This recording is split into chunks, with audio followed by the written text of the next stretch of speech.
ब्रह्मचर्य के विषय में इससे पूर्व भी काफ़ी चर्चाएं हो चुकी हैं हमारे इस चैनल के माध्यम से, लेकिन कुछ ऐसे प्रश्न भी मुझे प्राप्त हो रहे थे जिन पर अभी तक चर्चा नहीं हुई है। उनको मैं इस वीडियो के माध्यम से सम्मिलित कर रहा हूं और अपेक्षा है कि आपके मस्तिष्क में कोई भी ऐसी जिज्ञासा चल रही हो, प्रश्न चल रहा हो, उसका उत्तर आपको अवश्य इस वीडियो के माध्यम से प्राप्त होगा। और अगर कोई ऐसी जिज्ञासाएं, प्रश्न बचती हैं जो कि एक ब्रह्मचर्य के नाम से जो हमने प्लेलिस्ट बनाई है उसमें आपको प्राप्त नहीं होते हैं, या फिर इस वीडियो के माध्यम से जिन विषयों पर चर्चा होती है वहां प्राप्त नहीं होते हैं, तो आप उन प्रश्नों को कमेंट के माध्यम से हमारे साथ साझा अवश्य करें, जिससे कि भविष्य में आपका उन विषयों पर मार्गदर्शन हो सके। एक और विशेष मार्गदर्शन है कि आप इंस्टाग्राम पर भी अवश्य जुड़ें, क्योंकि वहां पर कुछ अलग, कुछ विशेष आध्यात्म से संबंधित जानकारियां साझा करते रहते हैं, तो वहां से भी आपको विशेष मार्गदर्शन प्राप्त हो सकता है। क्योंकि ब्रह्मचर्य और आध्यात्म कोई दोनों अलग अलग विषय नहीं है। ब्रह्मचर्य एक शाखा के रूप में है, आध्यात्म एक वृक्ष है जिसकी शाखा एक ब्रह्मचर्य है। इसके विषय में कुछ मुझे प्रश्न प्राप्त हो रहे हैं, उन पर भी चर्चा होगी। तो सबसे पहला जो प्रश्न है जिस पर हम चर्चा कर रहे हैं वो ये है कि क्या ब्रह्मचर्य केवल पुरुषों के लिए आवश्यक है या फिर स्त्रियों के लिए भी इसकी उपयोगिता है। तो इस बात को अच्छे से समझ लें कि दोनों के लिए ही ब्रह्मचर्य आवश्यक है, महत्वपूर्ण है। क्योंकि आप समझें इस बात को कि जीवन में आनंद, शांति, ओजस्विता, बुद्धि, विवेक, समझ और अच्छा शरीर सबको चाहिए। इसकी कोई कम या ज्यादा आवश्यकता नहीं है। ऐसा नहीं है कि बौद्धिक विकास पुरुष को ज्यादा चाहिए, स्त्री को कम चाहिए, समान रूप से।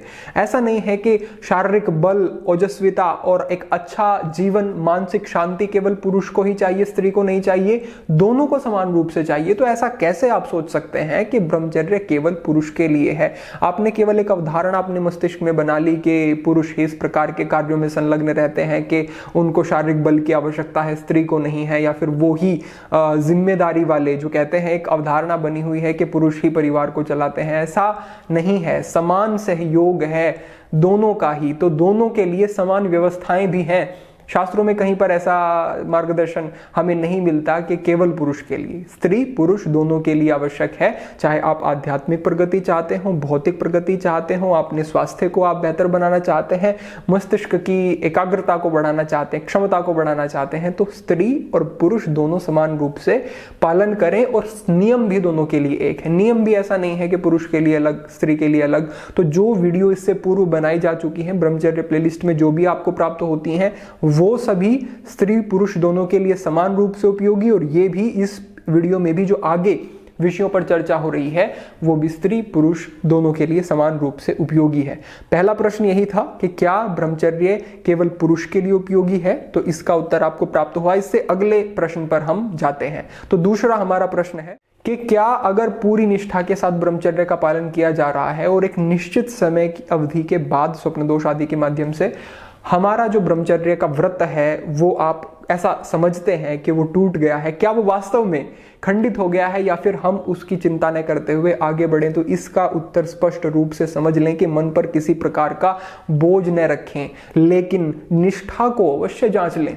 ये जरूर देख लें कि क्या जो मैंने नियम बनाए थे, क्या जो मैंने संकल्प किए थे, और हमारे माध्यम से भी जो आपको जानकारी प्राप्त होती है वो कभी भी ऐसी नहीं होती है कि केवल शरीर से रोकना है। जैसे आजकल बहुत सारे चैलेंज चलते हैं कि इतने दिन तक हम ब्रह्मचारी रहेंगे, इतने दिन तक हम अपने आप को नियंत्रित रखेंगे, और कर्म सारे वैसे हैं, भोजन वैसा है, जीवन शैली वैसी है, आहार विहार सब कुछ तो सामान्य है, लेकिन उसमें कोई संयम नहीं। लेकिन ब्रह्मचर्य में स्थित होने की कोशिश, तो वैसे दबाव के साथ हम ब्रह्मचर्य पालन के लिए कभी नहीं कहते हैं। हम कहते हैं कि मूल संस्कारों को, मूल विचारों को रोक करके, बदल करके हमें उस चीज में स्थित होना है। तो ये समझ लें कि अगर आप मानसिक स्तर पर पूरी तरह से एकाग्र होकर के, संयमित रह करके हर स्तर पर ब्रह्मचर्य का पालन करते हैं, लेकिन फिर भी पूर्ववत संस्कारों के कारण, पीछे जो संस्कार बन चुके हैं उन संस्कारों के कारण ब्रह्मचर्य खंडित होता है, तो उससे खंडित न समझे। खंडित होने का अर्थ में यहाँ पे अपनी क्रिया के माध्यम से नहीं, अगर स्वप्न दोष के माध्यम से आपको ऐसा लगता है कि खंडित हो गया है तो खंडित न समझे। अगर आप पूरी दृढ़ता के साथ अपने नियमों पर टिके हुए हैं तो उसमें कोई आपत्ति नहीं है, आप आगे बढ़ें। धीरे धीरे से संस्कारों में जब परिवर्तन होगा तो इन स्थितियों में भी बदलाव आ जाएंगे। तो यहाँ पर आप अपने मस्तिष्क पर दबाव न बनाएं, आगे बढ़ते रहें। ब्रह्मचर्य खंडित आपका नहीं माना जाएगा, लेकिन वो उस स्तर की शुद्धि की जांच कर लें कि है या नहीं। अगर नहीं है तो निश्चित रूप से खंडित माना जाएगा। तो ये आपके दूसरे प्रश्न का उत्तर हुआ। अब हम तीसरे प्रश्न की तरफ आगे बढ़ते हैं। तीसरा प्रश्न यहाँ पर पूछा गया है कि एक निश्चित समय अवधि तक हम अपने मन पर नियंत्रण बनाने में सक्षम रहते हैं, लेकिन एक निश्चित समय है, कुछ व्यक्तियों का वो समय 3 दिन हो सकता है, कुछ का 1 हफ्ता हो सकता है, कुछ का 1 महीना हो सकता है और कुछ का उससे भी अधिक हो सकता है। लेकिन जब वो एक समय का जो चक्र है वो वापस आकर के एक बिंदु पर आता है, वो हफ्ता जो आपका बना हुआ है कि इसमें मैं नियंत्रण कर पाता हूं, लेकिन उसके बाद मेरा मन मुझे बहुत ज्यादा उद्विग्नता में डाल देता है, बहुत परेशान करने लगता है, उस तरफ मन बढ़ने लगता है, उन विचारों की तरफ। ये क्या कारण है? तो ये समझ लें कि एक संस्कार बन चुका है, एक पैटर्न, एक एडिक्शन हो गया है।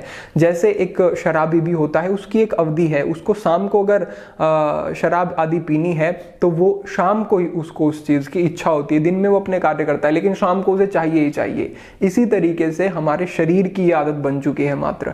तो इसको छोड़ा कैसे जा सकता है? उस एक चक्र को तोड़ करके उसे छोड़ा जा सकता है। तो जब आपको ऐसा लगे कि अब वो समय आ रहा है जब मेरे लिए मुश्किल होगा, तो ऊर्जा को अधिक से अधिक दूसरे कामों में लगाएं, दूसरी दिशा उसे दें, अपने आप को उन कार्यों में लगाएं जो कि आपको हृदय से पसंद है, और कभी भी अपने मन को रिक्त ना रहने दें। इस पर मैंने पहले भी एक वीडियो बनाया है, वो आपको आई बटन पे प्राप्त हो जाएगा या फिर डिस्क्रिप्शन में लिंक प्राप्त हो जाएगा कि मन पर नियंत्रण कैसे कर सकते हैं। तो उसके लिए आपको मन के स्वभाव को समझना होगा, और स्वभाव यही है कि इसे कुछ ना कुछ चाहिए। अगर इसे आप कुछ नहीं देंगे तो समझें ये आपको भ्रमित करेगा और आपको गलत दिशा में भी अग्रेसित कर देगा उस स्थिति में। तो बहुत सारे इस पर पहले भी चर्चाएं हो चुकी हैं विस्तार से, अभी इस पर विस्तृत चर्चा नहीं हो सकती, लेकिन समझें कि उतनी सजगता को बढ़ा दें जितना वो चक्र पूरा होकर के आपको उस बिंदु पर आपका जो संभावना है वो बढ़ती है। अब ये तीसरा प्रश्न आपका हुआ। अब चौथे प्रश्न की तरफ हम बढ़ते हैं। चौथा प्रश्न ऐसा प्राप्त होता है हमें कि जो तमोगुण, रजोगुण और सतोगुण की अवस्था है, जो ये समय होता है जो ब्रह्मचर्य जिसमें हमारा खंडित हो जाता है, हम अपने आप पर नियंत्रण नहीं रख पाते हैं, उसमें कौन सी अवस्था प्रभावित होती है? तो 2 तरीके से समझे। सबसे पहली बात तो ये कि वो तमोगुणी अवस्था ही होती है। तमोगुण का अर्थ है जड़ता, तमोगुण का अर्थ है किसी भी प्रकार का सात्विक भाव वहां पर न होना। फिर वो तमोगुण कैसे नियंत्रित हो सकता है, इस विषय में भी प्रश्न उठता है।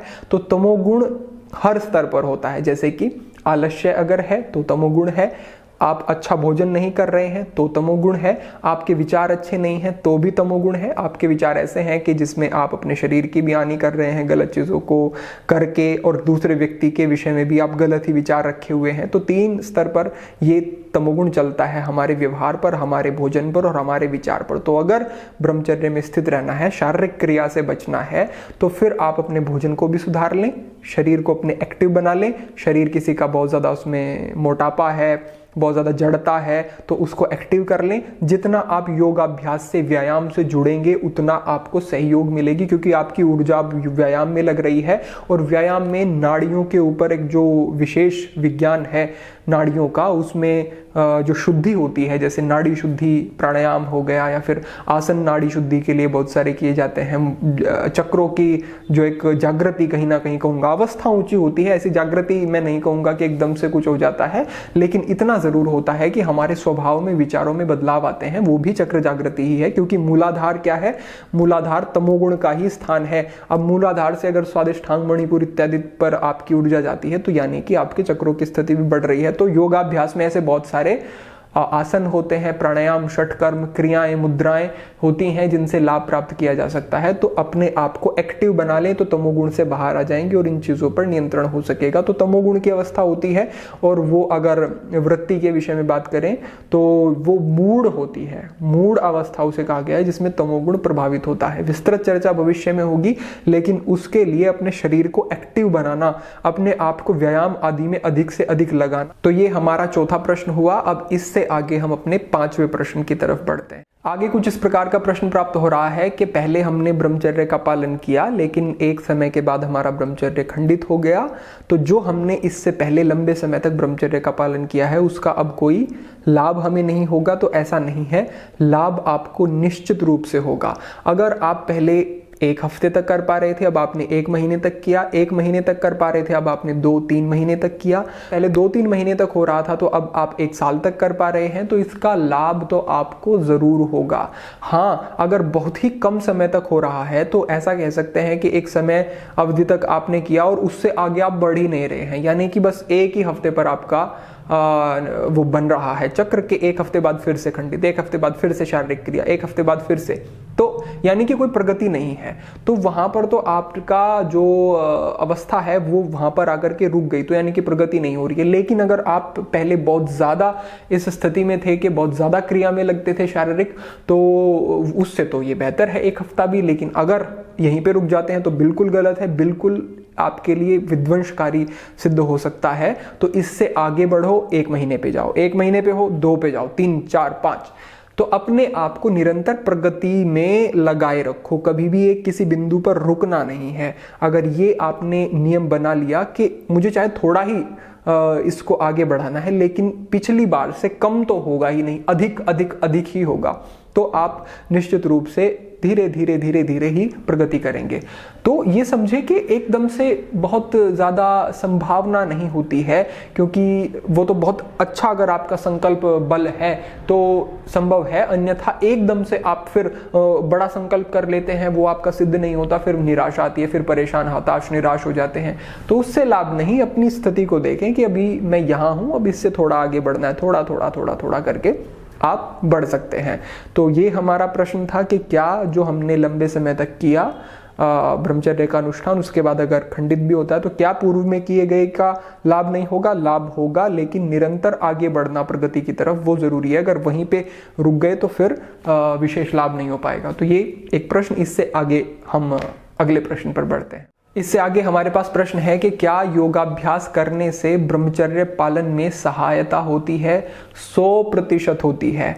देखो, आसन का जो अभ्यास बताया गया है या योगाभ्यास में जितने भी दूसरी अंग बताए गए हैं, उनका जो विधान किया गया है वो व्यक्ति को स्वस्थ रखने के लिए किया गया है। अगर पहले से व्यक्ति बीमार हो गया है तो उसको स्वस्थ करने के लिए फिर उपयोगी तो है लेकिन सहायक के रूप में। इसीलिए फिर आयुर्वेद का प्रादुर्भाव हुआ। आयुर्वेद को ऋषियों ने समाज में फैलाया जिससे कि एक ऐसी पद्धति हमें प्राप्त हो जाए जिससे कि मुश्किल से मुश्किल समस्या में भी हम लाभ प्राप्त कर सकें। लेकिन योग क्या है? सहायक पद्धति के रूप में है। लेकिन मैं एक बात फिर से बताता हूं और ये अनुभूत है, अनुभव की हुई है।